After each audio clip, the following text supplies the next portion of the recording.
हानायबायदि जाहाथे एग्जामखौ क्लियार खालामनो हायो बेफोरबायदि थुलुंगाखौ नोंसोर लानो हागोन ओरै स्पिच होनानै आं नोंसोरखौ मटिभेट खालामनो हाया मानो होनोब्ला आं दानो बुंगोन नोंसोर दानो बावजोबगोन दा नोंसोर आंनि स्ट्रागल आंनि एक्सपिरियेन्स बेफोरखौ मोनथिबासो जाहाथे नोंसोरबो जेनेबा खालामनो हागोन आंबो खालामनो हागोन बेफोरबायदि नोंसिनि गोसोआव साननाय फैगोन आरो दा आं आंनि सिभिल सार्भिस प्रिपारेसन खालामनायनि सोमोन्दै माखासे खोथा बुंगोन आं माब्लानिफ्राय फरायनानै माबायदि प्रिपारेसन खालामनानै बबे जायगायाव थाहैनानै बा सोलोंनानै बेफोरबायदि एग्जामखौ क्लियार खालामनो हादों बेनि सायाव आं फंनैसो नोंसिनि सिगाङाव बुंथिलांगोन बेनो जाहैबाय नोंसोर एसेसो मोनथिखासिगौ आंनि गामिया क'क्राझार जिल्लानि जोबोद माने बेकवार्ड एरियासआव जोनोम जादोंमोन आं बे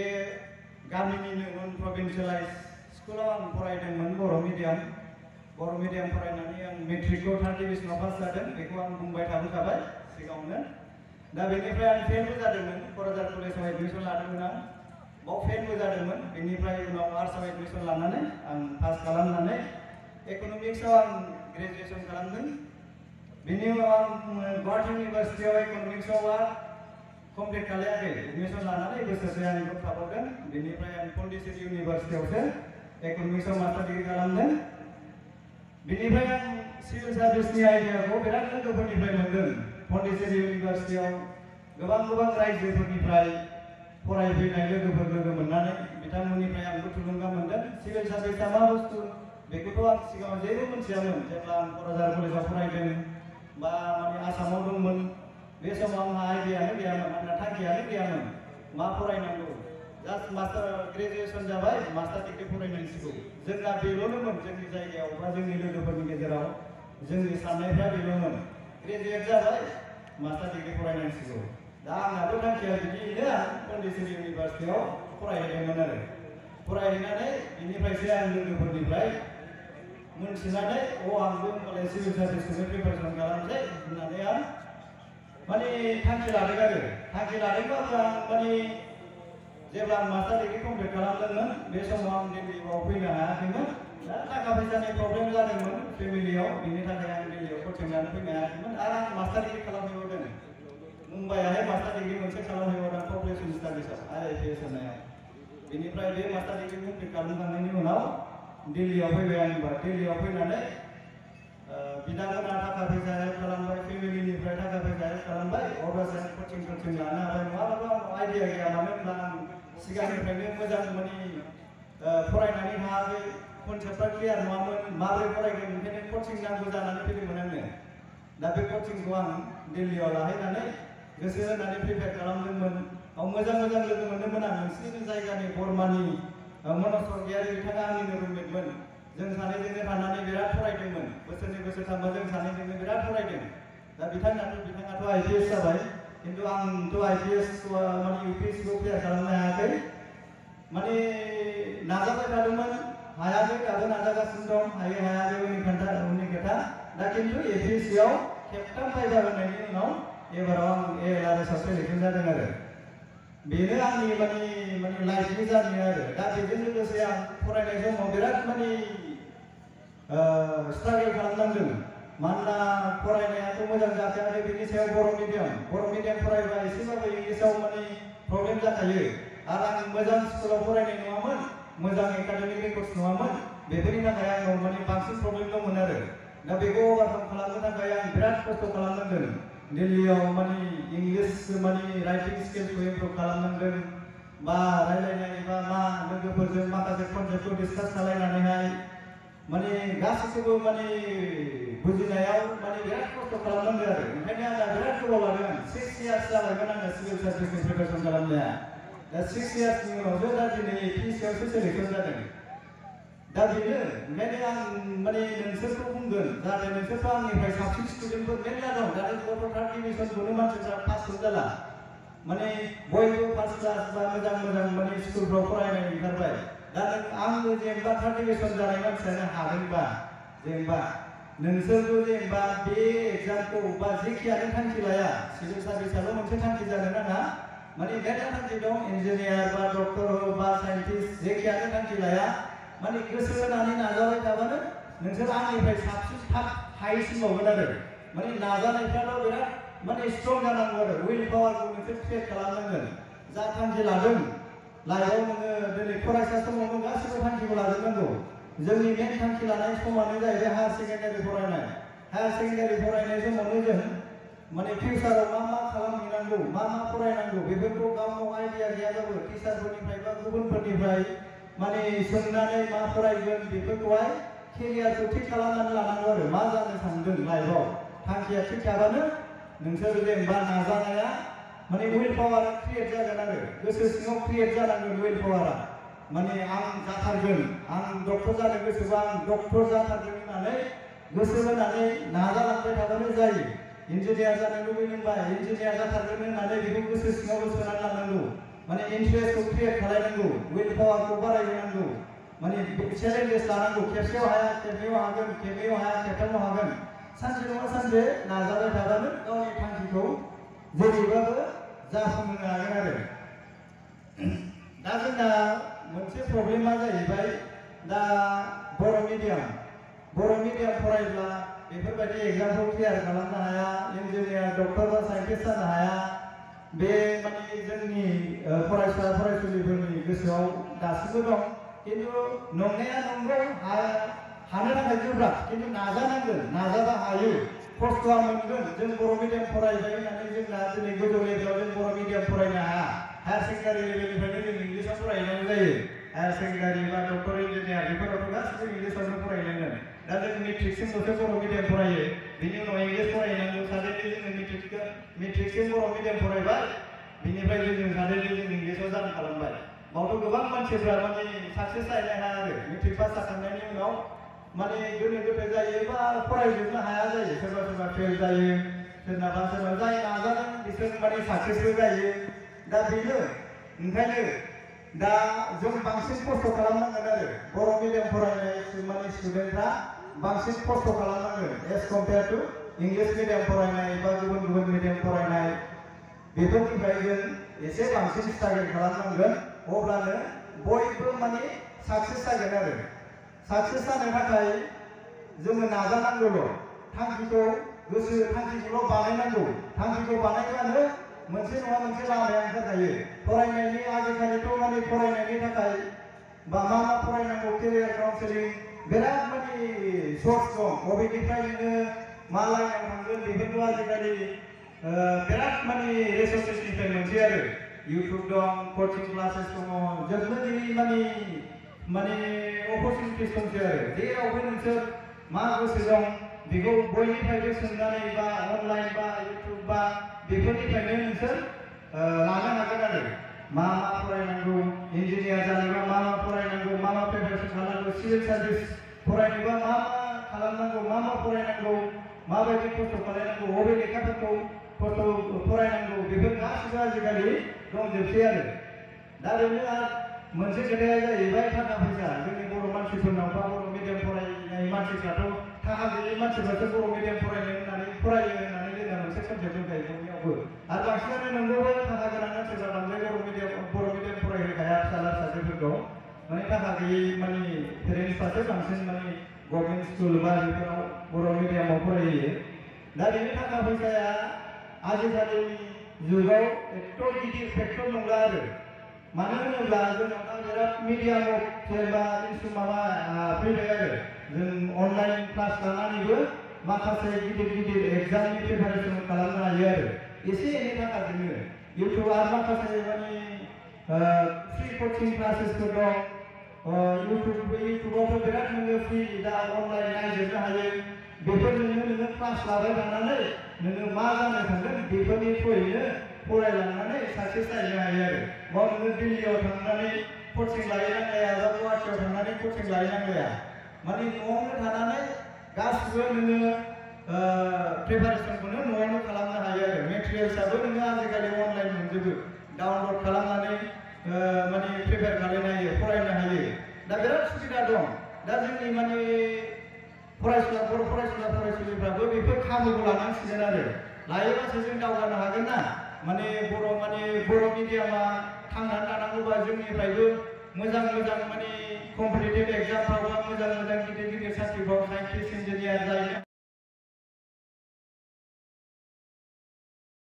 गासिबो नोङो प्रिपारेसनखौनो न'आवनो खालामनो हायो आरो मेटेरियल्सआबो नोङो आजिखालि अनलाइन मोनजोबो डाउनलड खालामनानै माने प्रिपेयार खालामनो हायो फरायनो हायो दा बिराद सुबिदा दं दा जोंनि माने फरायसुला बर' फरायसुला फरायसुलिफ्राबो बेफोर खाबुखौ लानांसिगोन आरो लायोबासो जों दावगानो हागोन ना माने बर' मिडियामा थांनानै थानांगौबा जोंनिफ्रायबो मोजां माने कम्पिटिटिभ एग्जामफ्रावबा मोजां गिदिर साख्रिफ्राव साइन्टिस्ट इन्जिनियार जाहैनो हानाय जानांगोन अब्लासो जोङो बर' मिडियामखौ फोथांनानै लाखिनो हागोन दिनै आबसुआ दिनै बर' मिडियामनि थाखाय बिराद माने एवारनेस बा खामानि मावबोदों मानो होनोब्ला जोंनि हारिनि लेंगुवेज बेफोर थांनानै थालांनांगोन दा बयबो माने फरायसुला फरायसुलिफ्रा बर' मिडियामजों जाय फरायदों बिसोर गोसो होनानै फरायबासो अब्लासो जोंना दावगागोन नङाबा बर' मिडियाम फरायनानै रावबो साक्सेस जाया रावबो डक्टर इन्जिनियारानो जाया माथो होनब्ला मा फरायनानै ला माने पेरेन्टसफ्राबो सानगोन एसे थाखा खामायबाथाय माने हनै बिसोरबा बर' मिडियाम फरायनानै जेबो जानो हायाखै माने गैया साख्रिबो मोननो हायाखिसै माबा मोनसे लाइफआवबो जेबो जानो हायाखिसै अब्लालाय सोरथो फोरोंनो गोसो जानो बिदियावनो माने बयबो माने गुबुन मिडियामाव इंलिस मिडियाम बा बेलेग मिडियामाव फोरोंगासिनो दं आरो दा जोंना मेनानो जाहैबाय बर' मिडियामजों जाय फरायदों दा बिसोर दा गोसो होनानै फरायनानै उन जोलैखौ दिन्थिलांनांगोन आरो दा जोंल' आंल' नङा गुबुन माने आंनिफ्राय देरसिन बिराद बर' मिडियामजों फरायनानै साक्सेस जानायबो दङ माने दाबो IPS दङ सन्जित नार्जारि बिथाङाबो सानसे माने बर' मिडियाम फरायनानैनो IPS जालायलायदों दा जुदि UPSCखौनो ट्रेक खालामनो हायोब्ला बर' मिडियाम फरायनानै आरो इन्डियायाव माने सिभिल सार्भिस होनोब्ला माने गभर्नमेन्ट जब होनोब्ला UPSCनि देरसिनानो जेबो गैला बावनो माने बेखौनो माने सबसे माने हाइएस्ट माने सार्भिस होननानै जोंनि माने कान्ट्रियाहाय माने माबा पजिसन होयो आरो दा बेफोरबायदि माने एग्जामखौनो बर' मिडियाम फरायनानै पास खालामनो हादोंबा होमबालाय नों बिसोरनो हादोंबा गोदोनि समाव दा नोंसोर मानो हाया दानि समावथ' बर' मिडियामबाबो जोंना रिसोर्सेसआ बांसिन मोनबाय माने फरायनाय फेसिलिटिसफ्राबो बांसिन जाबाय दा नोंसोर साबसिनसो हानांसिगौ आरो दा जों साबसिनसो खालामनानै देखायनो हाबासो जोंनि उन जोलैनाबो गोसो जाबावगोन आरो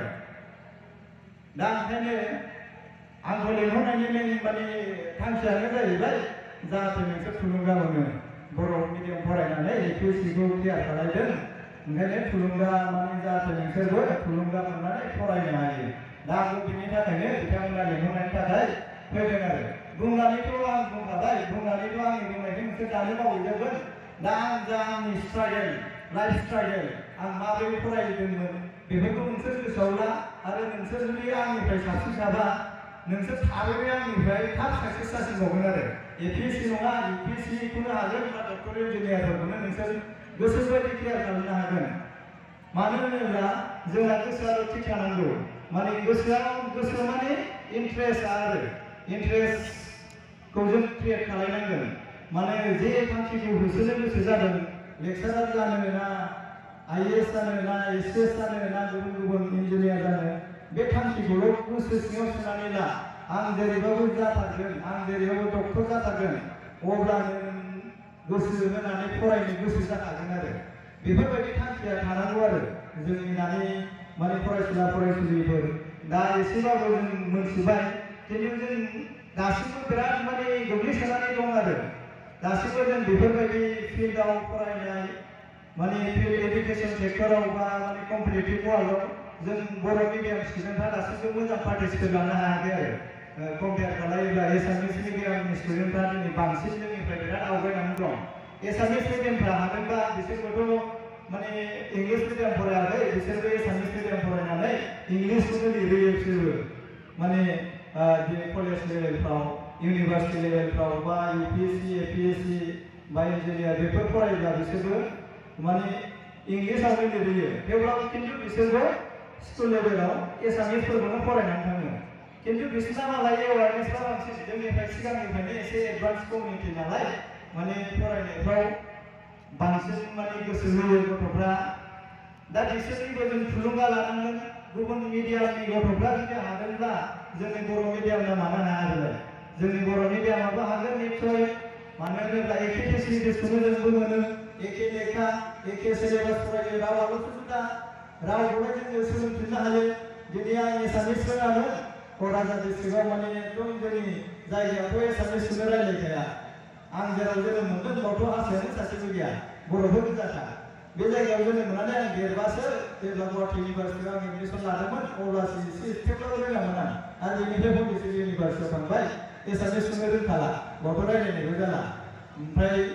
जेब्ला UPSC प्रिपारेसन खालामदों बेबो दिल्लीयावसो खालामबाय थादों खिन्थु आं गुवाहाटियाव फैनानै APSCनि प्रिपारेसन खालामबाय थानाय समाव आं जा एसे सोलोंबाय दा बेखौ हाबाय थिग बिदिनो नोंसोरबो बर' मिडियाम फरायनानै इंलिसखौ गोसोबायदि सोलोंनो हायो लेंगुवेज सोलोंनायाथ' गिदिर खोथा नङा बे मोनसे माने लेंगुवेज ना नों बेथ' साइन्टिस्ट जानो थाङाबा नोङो इंलिस सोलोंनानै नों माबा मोनसे जाया लिरनो रोंबानो जायो आरो रायज्लायनो रोङाबाबो लिरनो रोंबानो जायो मानो होनबा जों एग्जामावल' लिरनांगौ जों इंलिसखौथ' ओरैनो जेनेरेलि कमिउनिकेट खालायखाया नों हाजो साख्रि मोनबाबो जों बेखौ रायज्लायखाया नों लिरनो रोंनांगौ लिरनाया नोंहा पारफेक्ट जाबानो जायो नों माखासे नोङो जेरै जों एसामिसफोरखौ जोङो रायज्लायनो रोंगौ लिरनो रोङा बांसिन मानसियानो बर' मानसिफ्रा लिरनो रोङा रायज्लायनो रोंगौ थिग बिदिनो इंलिसखौबो माने लिरनो रोंबानो जायो जोङो माने रायज्लायनो रोङाबाबो जाबावो मानो होनबा सोलिया नालाय जोंनाव इंलिसा लिरनायावबो सोलियो हिन्दीयावबो सोलिया बुंनो थाङोब्ला जास्ट लिरनायावबो सोलियो दा बेखायनो जोंनि बर' मिडियाम स्टुडेन्टफ्रा मा थांखि लानांगौ जाहाथे जों बयबो जोंनि बर' मिडियामखौहाय जेब्लायबो माने गोजौआव लांबाय थानांगौआ जोंनिनो दायथ' दिनै आंबो सासे स्टुडेन्टमोन बर' मिडियामनि नाजानायनि गेजेरजों आं दिनै गिदिरखौ हायाबाबो एसे हाबाय बे आंनि थाखाय बिराद माने गिदिर आरो साक्सेस नोंसोरनि थाखाय नोंसोर बिराद गिदिरसिन एसिभ खालामनो हागोन बे जेबो नङा APSCआ जेबो नङा नोंसोर साइन्टिस्टबो जाहैनो हागौ गिदिर मानसि जाहैनो हागौ UPSC क्लियार खालामनांगौ IAS मनजमोन बायदि IPS जाहैनो हागौ दा बे जेबो गिदिर खोथा नङा आरो बर' मिडियामखौ लानानै नोंसोर बिदि साननो नाङा बर' मिडियाम फरायनानै जानो हाया बेफोरखौ नोंसोर माने दा गोसो सिंनिफ्राय माने बोख्लायनानै गारनांसिगौ आरो मानो होनबा एग्जामफोरथ' नुखाबाय UPSCआवबो सानै साथाम दं आरो APSCआवबो बर' मिडियाम फरायनानै मेरला दं